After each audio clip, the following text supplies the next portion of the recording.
Achando que já está gravando, professora. Exatamente, então estamos oficialmente gravando agora. Cida, seja bem-vinda mais uma vez. A fala é com você, a gente está aqui para aprender com você hoje. Lembrar, gente, dos microfones, né? Quem não estiver utilizando, desative aí para não atrapalhar.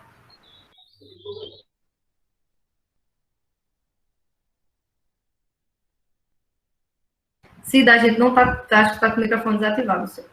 Ah, gente, obrigada. Desativou automaticamente aqui, me silenciou. Gente, então, vou retomar minha fala. Estava agradecendo a Carol pela acolhida, agradecendo a Sonara pelo convite, agradecendo a Netinho também, que sempre participa conosco desses momentos, e agradecendo a cada um dos alunos por estarem aqui, por estarem interagindo aqui no chat, desejando uma boa tarde. Espero que seja uma tarde de muito conhecimento, de partilha. Nós sempre aprendemos muito uns com os outros, e todo conhecimento ele é sempre muito bem-vindo. Algo que nós nunca vamos obter totalmente é o conhecimento.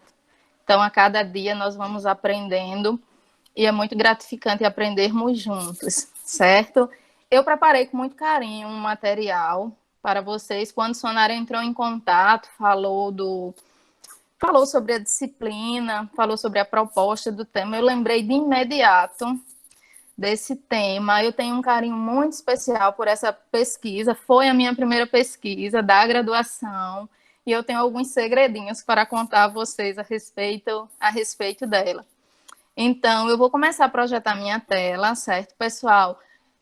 Normalmente, eu tenho uma facilidade maior de projetar a tela inteira. Às vezes, eu vou tentar projetar em uma janela e não dá muito certo. Então, se eu não conseguir projetar em uma janela, eu estarei projetando a tela inteira e eu não terei como acompanhar a interação pelo chat nesse momento. Então, peço a Carol, Sonara, Netinho, que em algum momento, se for preciso, pode ficar à vontade, tá bom? Vocês ativem os microfones e nós vamos conversando. Eu vou tentar primeiro em uma janela, tá? Vamos tentar ver se a internet colabora. Vocês estão conseguindo visualizar minha tela?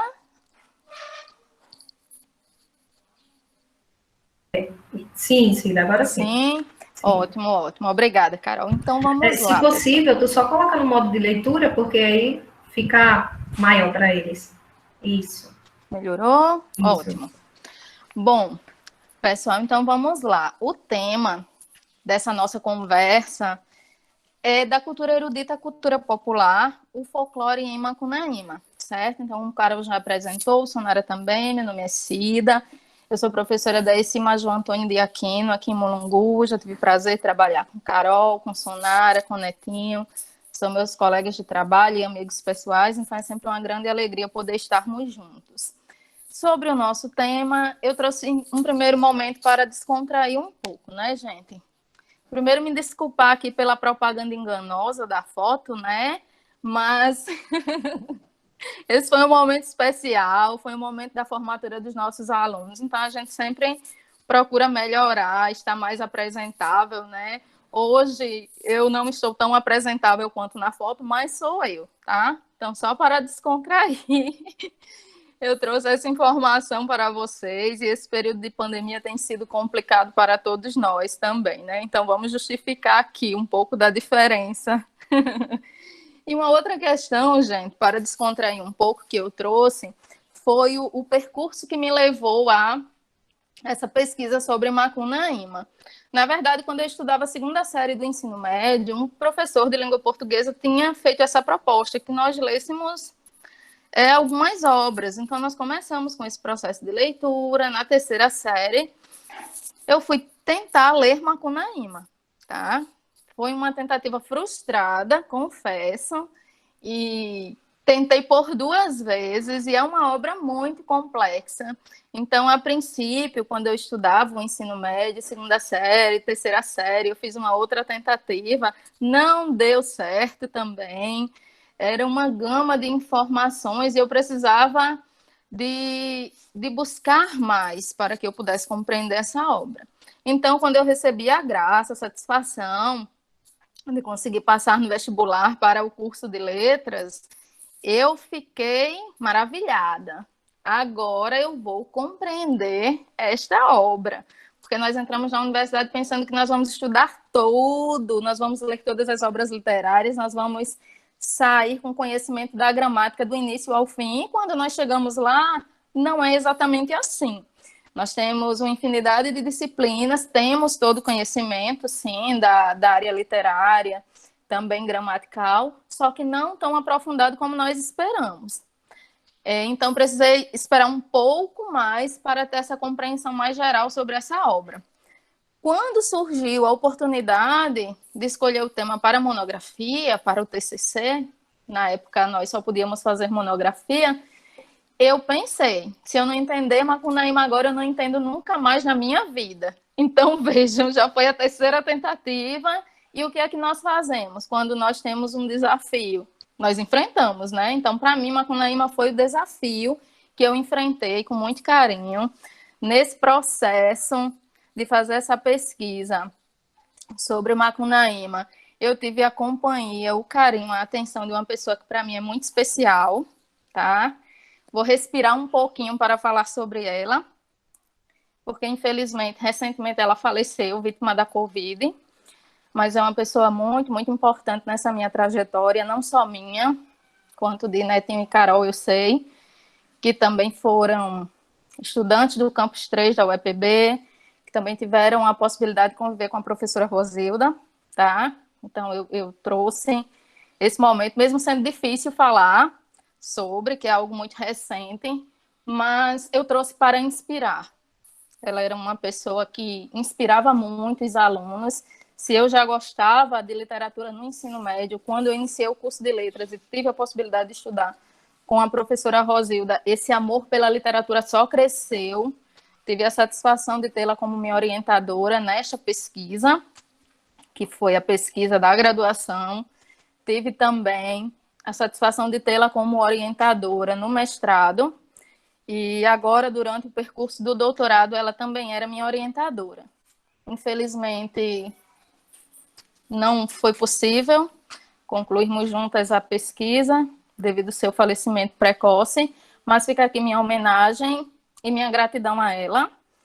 E é sempre importante nós reforçarmos que sozinhos nós nunca chegamos a lugar nenhum.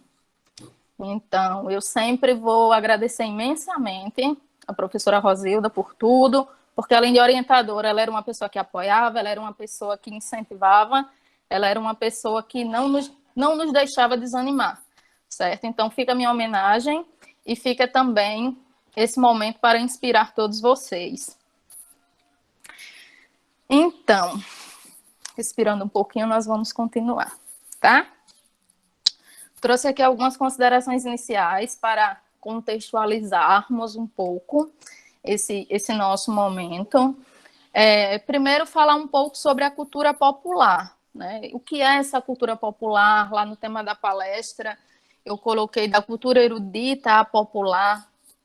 Vamos observar os aspectos desse folclore nacional em Macunaíma, desde que Netinho era diretor aqui da escola, né? Sonara trabalhava conosco, Carol também veio trabalhar conosco, um pouquinho depois. Nós trabalhávamos sempre nessa perspectiva de valorização da cultura popular. Então, nós temos que ter muito cuidado para que não possamos emitir juízo de valor no sentido de qualificar o que é representante da cultura erudita e desmerecer o que é da cultura popular. Então, eu achei essa ideia da eletiva muito interessante. Nós precisamos o tempo todo valorizar as nossas raízes culturais. Então, nós vamos falar um pouco sobre a cultura popular, que é o conjunto de ideais, crenças e costumes transmitidos de geração para geração, que tem como seu maior representante o folclore, através do qual nós conhecemos canções, provérbios, cerimônias religiosas de origem africana, lendas, superstições e sagas indígenas, certo? Então, feitas essas considerações, nós objetivamos verificar como a cultura popular está presente em Macunaíma, heróis sem nenhum caráter, bem como identificar aspectos da cultura erudita nessa obra. E frisando que essa cultura erudita refere-se ao conhecimento normalmente adquirido e produzido historicamente pela elite. Então, era um conhecimento produzido pela elite e para a elite, porque as demais classes sociais nem sempre tinham poder aquisitivo que possibilitasse ter acesso a esse conhecimento formal, certo? Dizendo sempre que falar sobre a cultura erudita ou falar sobre a cultura popular não significa desmerecer uma ou outra. Então, o que nós buscamos sempre enfatizar é a necessidade de respeito, certo? A necessidade de que nós possamos considerar a importância de cada uma dessas manifestações culturais.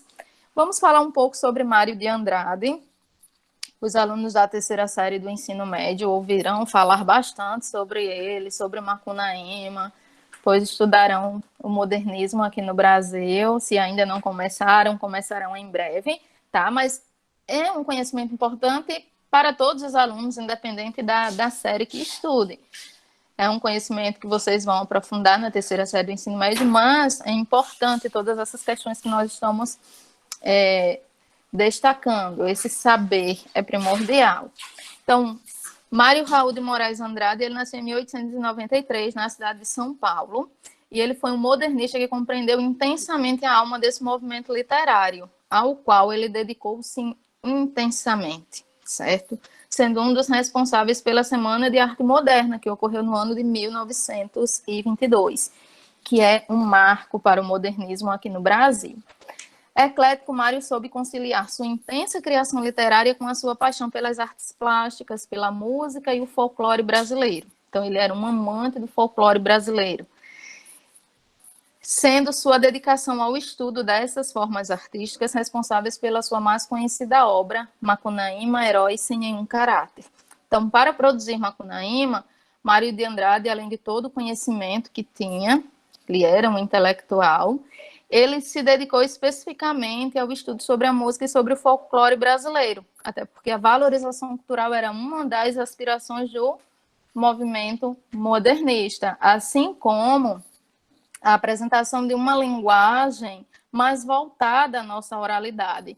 E eu me recordo bem que lá na obra, em Macunaíma, em determinado trecho, o narrador fala das diferenças entre o brasileiro falado e o português escrito. Então, à medida que nós vamos lendo as obras, nós vamos percebendo como as perspectivas modernistas, o projeto literário do modernismo estavam presentes nessa obra. Inclusive, o próprio movimento da narrativa é uma narrativa muito intensa. A leitura flui bastante e essa intensidade, às vezes, atrapalha o leitor, certo? E tudo isso é decorrência das vanguardas europeias. Se nós formos pensar no futurismo, aquela vanguarda europeia que propunha esse movimento, essa valorização da tecnologia. Quando nós lemos uma obra e nos dedicamos a uma análise mais detalhada, tudo isso é ressaltado. Só que o nosso objetivo hoje é não apenas refletir sobre a obra, certo? Mas apresentar alguns detalhes, alguns aspectos que auxiliem essa nossa compreensão sobre a presença do folclore nesta narrativa, certo? Então, essa obra ela foi escrita por Mário de Andrade no ano de 1926, em apenas 6 dias de trabalho ininterruptos. Então, assim, é algo que realmente chama a atenção, né?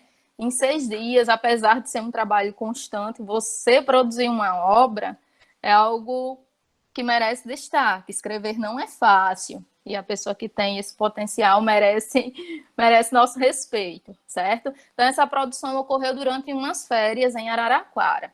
Esse livro ele foi ampliado e foi corrigido em 1927. Por isso que ele só foi publicado em 1928. Como eu já havia falado anteriormente, o autor se dedicou à pesquisa sobre a música e a cultura popular para a produção dessa obra.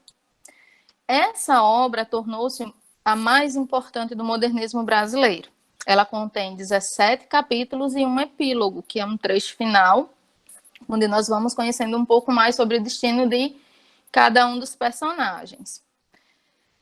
Esta obra também é classificada como rapsódia, certo? Por ser constituída por processos de composição improvisados, tirados de cantos tradicionais e populares, elaborados pela tradição oral ou escrita. Então, quando nós falamos nessa questão da rapsódia, é interessante nós destacarmos que na Grécia Antiga, essa palavra se referia a um trecho de um poema épico, um poema que trazia esses feitos heróicos. Recebia essa denominação porque ele era apresentado pelos rapsodos, que eram os transmissores dessas narrativas, né? Digamos que eram as pessoas que transmitiam oficialmente essas narrativas. Outro dado curioso, gente, é que o autor ele publicou esse livro sem prefácio. Ele não tem uma apresentação. Então, ele confessa que mesmo tendo produzido 2 prefácios para esse livro, ele preferiu publicar sem prefácio para que os leitores tivessem a liberdade de compreendê-lo da melhor maneira possível. Então, essa foi uma opção do autor. Vale destacar também que a obra é composta pela fusão da música, como já foi pontuado anteriormente, com traços indígenas, com cerimônias religiosas de origem africana e ainda com elementos tipicamente brasileiros. Quando eu me propus a estudar Macunaíma, a princípio eu pensei em estudar a representação do povo brasileiro em Macunaíma, porque nós vamos ter de forma muito marcante a presença do português, dos indígenas e dos africanos, né? Inclusive há uma lenda que Macunaíma e os irmãos protagonizam, que traz toda essa representatividade desses 3 povos, né, responsáveis pela miscigenação aqui no nosso país. Mas, à medida que a pesquisa ia fluindo e eu ia descobrindo esses aspectos da cultura popular, da cultura erudita na obra, isso foi me encantando. Então, aquele meu objetivo, primeiro, foi deixado de lado e eu fui seguindo com essa proposta que ia me instigando cada vez mais, certo? Um outro aspecto que nós pontuamos aqui é que Mário de Andrade, ele utilizou o rapsódico princípio da suíte. E o que significa isso, gente? Esse princípio consiste na união de peças distintas para formar obras complexas maiores. Então, por isso, depois que eu fui fazer essa pesquisa, que eu fui ter acesso a essas informações, eu fui compreendendo porque, em um primeiro momento, aquela leitura foi tão complexa para mim. Porque essa justaposição de lendas de origem indígena, de origem folclórica, essa união toda forma essa complexidade, tá? Então, eram peças distintas que foram sendo justapostas, logicamente, tem uma narratividade, tem um enredo, tudo isso é compreensível, mas a forma que o autor trabalhou com todos esses elementos, a fim de atingir os seus propósitos, né, comunicativos, tendo em vista o projeto literário do modernismo, isso dificultou em um primeiro momento. Então, eu precisava ampliar meu repertório de leitura naquela época para que eu pudesse compreender. E foi isso que eu percebi. E dizer a vocês que é super normal. Muitas vezes nós nos deparamos com um texto que nós precisamos ler mais de uma vez para compreender. E isso não é vergonhoso.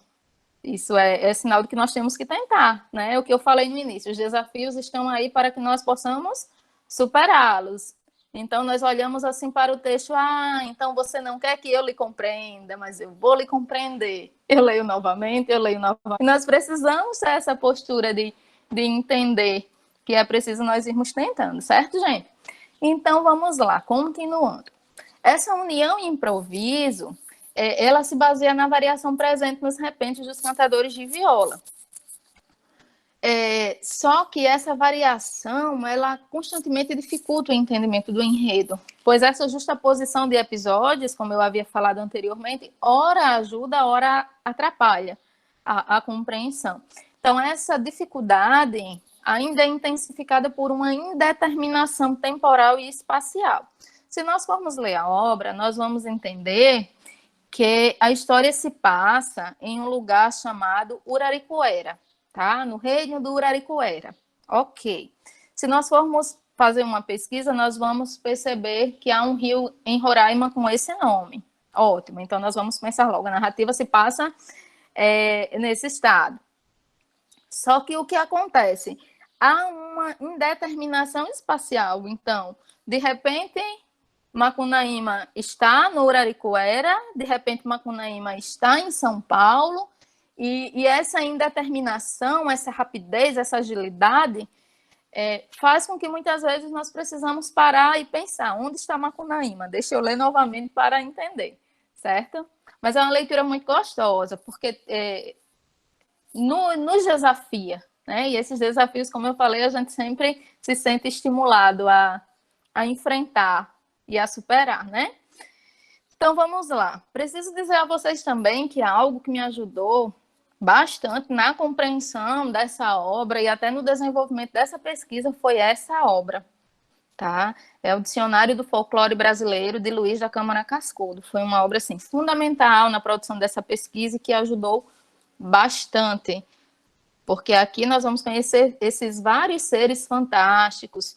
É interessante destacar que o folclore da região norte, por exemplo, traz alguns seres que não são comuns aqui na região nordeste. Então, nós não falamos tanto nesses seres. Em um primeiro momento, quando nós nos deparamos com a representação desses seres, nós pensamos, às vezes, uma denominação diferente, às vezes é apenas isso, mas às vezes são lendas muito específicas daquela região, certo?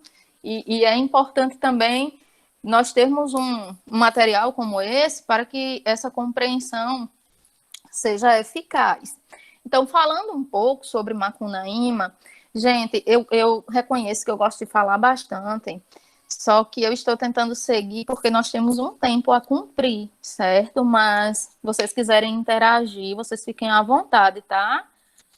Estou preocupada para não parecer aquela pessoa que fala e não ouve os outros. Não é isso, eu só estou pensando no tempo. Mas vocês podem ficar à vontade para interagir, tá certo? Nós vamos nos organizando direitinho para que dê certo, tá bom? Então vamos seguir. Meninas, fiquem à vontade, viu? Netinho também. Vocês ativem aí os microfones e a gente vai conversando. Então vamos conhecer um pouquinho sobre Macunaíma. Aqui na imagem, nós já entendemos um pouquinho porque Macunaíma é um anti-herói. Vejam só o que ele está dizendo. Ai, que preguiça! Constantemente ele respondia isso, tá? Então, Macunaíma não era das personagens mais corajosas que eu conheço. Então, Macunaíma, se nós formos observar o sentido da palavra, Macu significa mal e Ima significa grande. Então, nós poderíamos compreender essa palavra como o grande mal. Porém, o idioma Caraíba o divulgou como uma espécie de Deus para alguns grupos indígenas, e foi assim que a tradição oral entre as tribos o consagrou, como um Deus despido dos atributos de onipotência e distinguido pelo seu espírito inventivo e inesgotável de recursos mágicos, conforme nos destaca aqui Cascudo, lá no Dicionário do Folclore Brasileiro. Então, vejam, porque Macunaíma é um anti-herói, porque ele é descrito como um herói sem nenhum caráter lá no início da narrativa. Macunaíma é um anti-herói porque ele é aquele protagonista que não traz as características psicológicas que normalmente se espera de um herói, tá?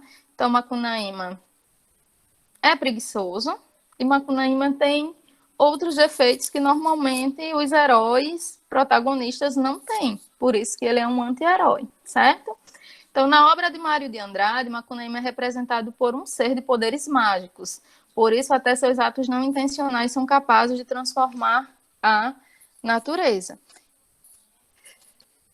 Com relação à cultura erudita, nós vamos perceber em alguns momentos da narrativa, né? E conforme destaca aqui também, nesse estudo de Cavalcante Proença, que foi citado por Souza, eu tenho, gente, no final as referências, tá bom? Então, depois, se vocês quiserem ver direitinho, procurar essas obras, vocês vão ver melhor. Segundo esses pesquisadores, a obra apresenta características das novelas de cavalaria.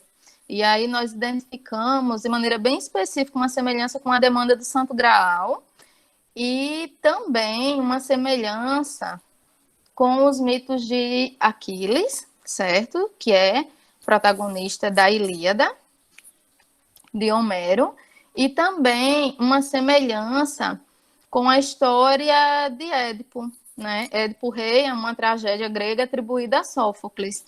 Só que esses mitos são evocados, mas eles são parodiados, certo? Então, lá no meu trabalho de TCC, eu intitulei no terceiro capítulo um tópico sobre paródia e sátira, porque esses mitos eles não são apenas apresentados, eles são parodiados em Macunaíma. E pensando nessa relação entre cultura erudita e cultura popular, eu trouxe alguns trechinhos significativos. Primeiro, esse encontro que ocorre em uma das andanças de Macunaíma, quando ele se depara com Curupira. Pois nesse ambiente que eu falei, do Uraricuera, conviviam com o anti-herói, outros seres dotados de poderes extraordinários. O Curupira normalmente é conhecido pela sua esperteza, só que ao se deparar com Macunaíma na narrativa, ele foi vencido, tá? Então vejam que Macunaíma também tinha seus atributos além dos defeitos. O Curupira, ele é descrito lá no dicionário do folclore brasileiro como um dos mais espantosos e populares seres fantásticos que habitam as matas. Ele é representado por um anão de cabelos vermelhos, corpo peludo, dentes verdes e os pés virados, calcanhares para frente e os dedos para trás. É essa descrição que Luiz da Câmara Cascudo nos traz do Curupira, esse ser do folclore brasileiro que também está presente na narrativa de Macunaíma. Então, essa vitória de Macunaíma sobre o Curupira, ele desencadeia o que nós chamamos de batismo de Macunaíma por uma cotia. Essa cotia, percebendo a inteligência e vivacidade do protagonista, resolve igualar o corpo ao seu comportamento de adulto. Então, ele tem um corpo de criança e um comportamento de adulto. Então, o que ela fez? Eu peguei aqui um trechinho da obra para nós entendermos melhor. Então, pegou na gamela cheia de caldo envenenado de aipim e jogou a lavagem no piá. Macunaíma afastou-se arapantado, mas só conseguiu livrar a cabeça. Todo o resto do corpo se molhou. O herói deu um espirro e botou o corpo. Então, após ter contato com esse líquido, e esse espirro foi significativo, porque fez com que ele desenvolvesse o corpo como uma pessoa adulta, Macunaíma fisicamente ficou totalmente diferente. E o que nós identificamos nessas nossas pesquisas? Que esse batismo ele teria duas intenções. A primeira era estabelecer nesse ser híbrido, que se torna Macunaíma, a presença da criança no adulto, pois o corpo se desenvolveu, mas mentalmente Macunaíma continuava imaturo, certo? E o outro ponto que nós chamamos a atenção é justamente as semelhanças. Então, por isso, nós comparamos esse batismo ao de Aquiles, que é um herói da mitologia grega. Então, essa cabeça que Macunaíma conseguiu livrar da lavagem, que foi jogada pela cotia, ela equivale ao calcanhar de Aquiles, que não foi imerso nas águas do rio sagrado. Por isso que se tornou o seu ponto fraco, certo? Então, nós vamos ver esses dois aspectos com relação a esse batismo de Macunaíma. E aí eu tenho uma imagem que tenta representar esse batismo de Aquiles, né? Justamente quando ele foi segurado pelo calcanhar, que foi a única parte que não teve contato com as águas do rio sagrado, por isso se tornou o seu ponto fraco. Então, pessoal, ao longo da narrativa, nós também identificamos vários provérbios, certo? E identificamos muitas questões ligadas ao que se costuma chamar de crendice popular, que eu acho que nós temos que ter cuidado ao nos referirmos dessa maneira, porque parece que está se desmerecendo um conhecimento, uma tradição, mas as pessoas costumam conhecer dessa forma. Então, com esse pensamento, na verdade, de que sonhar que cai dente acontece a morte de um parente, que é algo que permeia o imaginário coletivo em algumas regiões, né? Macunaíma pressente a morte da própria mãe, tá? Ele teve um sonho e ele rapidamente teve esse pressentimento de que algo aconteceria com a mãe dele. Então, o que aconteceu? É nesse momento que Macunaíma tem contato com a Ianga, que é um espectro de uma pessoa ou animal que traz para aquele que o vê prenúncio de desgraça.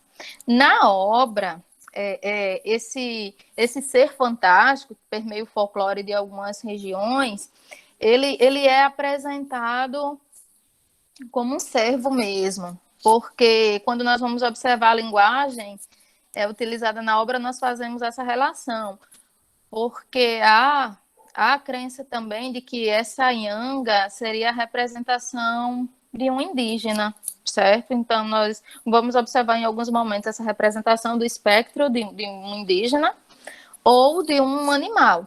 Então, lá no trechinho, Mário de Andrade diz o seguinte: então o herói flechou a veada parida, chegou perto da veada, olhou o que mais olhou e deu um grito, desmaiado. Tinha sido uma peça da Yanga, não era a veada não, era a própria mãe Capaiumas, que Macunaíma flechara e estava morta.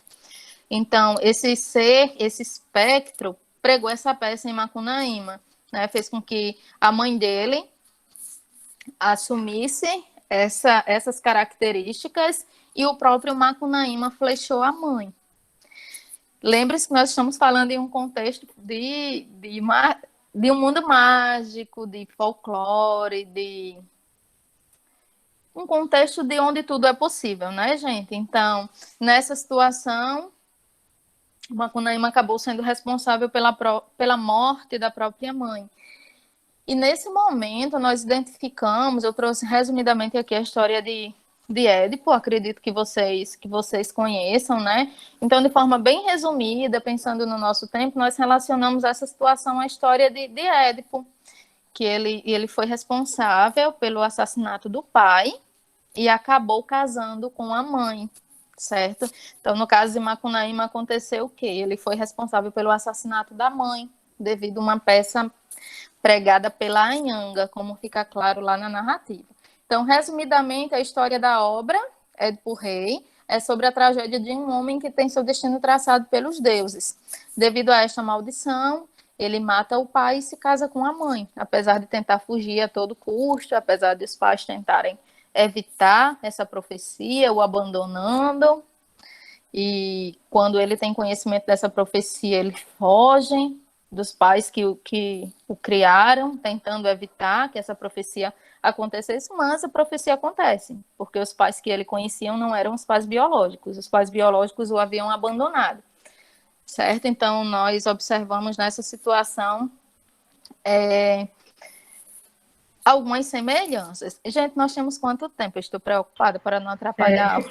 Eu já ia falar contigo, Cida. Certo. Precisamente tem 5 minutos. Então, vamos tentar. Mas aí a gente, né, qualquer coisa, se tiver ocupado, ser feito. Pronto, vamos tentar, certo? Eu vou fazer essa última comparação com a cultura erudita e depois eu vou só pontuando alguns seres folclóricos que também estão na obra. Eu acho que nós podemos concluir, tá bom? Então, pessoal, tem um outro fato interessante que faz com que Macunaíma se depare com outros seres fantásticos, que é a morte do seu filho, certo? Esse fato é importante porque desencadeia a partida da mãe da criança para o céu. Ela decide morar no céu, se torna uma estrela, porque ela teve esse desgosto de perder o filho. Nessa partida, ela entrega a Macunaíma uma pedra verde, que é uma muiraquitã, que é justamente uma pedra verde de poderes extraordinários. Só que Macunaíma acaba perdendo essa obra após o encontro com a Boiúna, que é um outro ser folclórico que está presente na narrativa. Então, Luiz da Câmara Cascudo, assim, descreve a Boiúna, né? Diz que está presente nos mais conhecidos mitos amazônicos, por se transformar nas mais diversas figuras. Quando atravessa o rio, produz um barulho tão forte que assemelha-se à hélice de um navio. Também pode receber outras denominações, como cobra escura e mãe d'água. É mais conhecida por engolir pessoas. Todos os fatos mais fantásticos são atribuídos à Boiúna. E aqui nós temos uma dessas representações da Boiúna, certo? Então, a semelhança com a demanda do Santo Graal, que nós identificamos após esse momento que ele perde a Muiraquitã, é justamente a busca, né? Porque quando nós pensamos a demanda, essa demanda é justamente a busca constante, né? Só que no caso do Santo Graal, nós tínhamos o cálice com o sangue de Cristo, né? E aqui nós temos uma novela de cavalaria, que foi um gênero literário predominante na época da Idade Média. Então, é uma novela de cavalaria que representa toda essa cultura erudita, certo? Então, essa demanda essa procura de Macunaíma foi pela Muiraquitã. Então, a semelhança com a demanda do Santo Graal se encontra no fato de o Graal, além do cálice com o sangue de Cristo, poder também ser representado por uma pedra verde de poderes extraordinários, como a Muiraquitã, tá? Eu vou só fazer um ajuste aqui depois. Então, além desse cálice com o sangue do Cristo, o Graal também pode ser representado por uma pedra verde, e é justamente por uma pedra verde que Macunaíma se dedica a essa busca constante. Aí nós identificamos um outro aspecto que remete à cultura erudita na obra.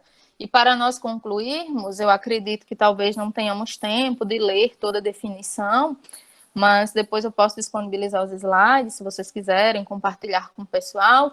Eu trouxe outros seres folclóricos que estão presentes aqui na obra Macunaíma. Então, eu intitulei de Os Seres Folclóricos, uma presença constante, porque ao longo de toda a narrativa nós vamos nos deparando com esses seres. Um deles é o Negrinho do Pastoreio, certo? Aqui tem toda a descrição dessa lenda do Negrinho do Pastoreio. Um outro ser folclórico que também está presente na narrativa é o Uirapuru, certo? Aqui também tem toda uma descrição do que é o Uirapuru. A Uiara, que também é conhecida como Iara, como Mãe d'Água, né? Que nós vamos perceber essa denominação diferente também de região para região. E o Saci é um outro ser folclórico que também está bastante presente ao longo dessa narrativa. Então, nós fizemos lá um momento no início para descontrair, para inspirar, né, que eu trouxe aqui essa homenagem à professora Rosilda, e trouxe aqui para finalizar esse momento para assistir, gente. Eu não sei se vocês já assistiram, eu assisti e gostei bastante, né, esteve inclusive entre as séries, filmes mais assistidos na Netflix, mas eu trouxe aqui rapidamente uma sinopse sobre Cidade Invisível, certo? Que eu vou ler rapidinho aqui para vocês. Em Cidade Invisível, um mundo subterrâneo é habitado por criaturas míticas evoluídas de uma linhagem profunda do folclore brasileiro. Em um período conturbado, o detetive Eric se encontra preso em uma investigação de assassinato, que o coloca no meio de uma batalha entre os dois mundos. E não vou falar nada além disso, para que vocês possam ter curiosidade de assistir. Eu gostei bastante, eu acho que o fato de estar nesse top, entre os mais assistidos, mostra que essa questão do folclore é pertinente, é atual, é algo que desperta interesse, e eu acho que, assim, a ideia foi muito boa da questão da eletiva sobre o folclore, e também eu gostei muito da ideia de Carol, porque traz uma possibilidade de nós irmos ampliando o debate para tudo que é do nosso interesse. Então, tudo que é do nosso interesse tem espaço nessa eletiva. Gente, eu finalizo agradecendo imensamente a vocês, né? Espero que em outros momentos nós tenhamos oportunidade de interagir um pouco mais. Eu tentei ser breve, pensando no horário, certo? Então, meu muito obrigada a vocês. Aqui estão as referências, tá bom? Desejo que vocês tenham ótimas aulas na sequência e, mais uma vez, fica aqui a minha gratidão pelo convite. Cida, você terminou no tempo exato. Que maravilha, né? Consegui. Foi muito bom. Quando o Sonara falou comigo, eu fiquei muito feliz, porque muitos alunos que estão na minha eletiva, eles são alunos de terceira série, e eu sabia que isso ia contribuir muito com eles. Como você falou, óbvio que não limita-se apenas à terceira série, porque é feito o estudo da obra, mas toda a temática, né, que você apresentou, isso é algo que pode ser trabalhado, aproveitado em qualquer momento, né? Verdade. Muito pertinente os pontos que você traz, né? Sem dúvida, você conseguiu resolver o seu problema com a obra, a gente consegue perceber aí, né? E sobre a proposta do Sonara, eu também gostei bastante, né? A ideia da série é maravilhosa, apesar de que tiveram algumas críticas, né? Porque as pessoas, Sim. elas, enfim, né? Preferem muitas vezes pontuar, então às vezes a própria responsabilidade da crítica, né? Pontuar. Sim. Mas, de um modo geral, eu achei muito bom. Fazia tempo que a gente tinha algo produzido que representasse, né, características aí do nosso país. Então, eu achei muito bacana a série. assim como a proposta da eletiva de Sonário, assim como a pesquisa que você desenvolveu. Então, muito bom, que os meninos seguem com uma bagagem aí que vai contribuir muito para eles, tá? E só agradecer mais uma vez aí pela tua disponibilidade. E aí eu passo a palavra para a Sonário. Disponha. Tá bem? Mais uma vez, né, como a professora Carol colocou aí, e a professora Cida muito bem, agradecer imensamente a professora Cida, essa professora show aí que veio dar um banho de conhecimento, né, para a gente.